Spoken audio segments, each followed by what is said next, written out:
আজকে বন্ধুমহল টুর্নামেন্ট রূপারা আজকে ফাইনাল খেলা অনুষ্ঠিত হচ্ছিল। এখানে আমি সভাপতি হিসেবে দায়িত্ব পালন করেছিলাম।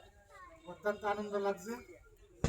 আর প্রতিবারে নিয়ে আমাদের এই রূপারা এই মাঠে প্রত্যেক বছরে এক দুটা টুর্নামেন্ট হয়, এই জন্য আমরা অনেক গর্বিত। আজকে যে রানার্সরা বিজয় হয়েছে, দুই দলে অভিনন্দন জানাচ্ছি। তোমরা আরো ভবিষ্যতের জন্য তৈরি হোক।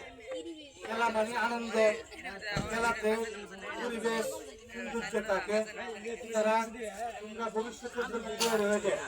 ছোট ভাই ভাই যে ঘোষণা দিচ্ছে এই আগামী আমরা আরো পুরা ইউনিয়ন নিয়ে একটা টুর্নামেন্ট করার চিন্তা ভাবনা করবো। আমি ভাইজিৎকে ধন্যবাদ জানাচ্ছি। আমি রোহিত তোমাদেরকে বলতে চাই, তোমরা প্রস্তুতি নাও 15 ইউনিয়ন টুর্নামেন্ট করার জন্য।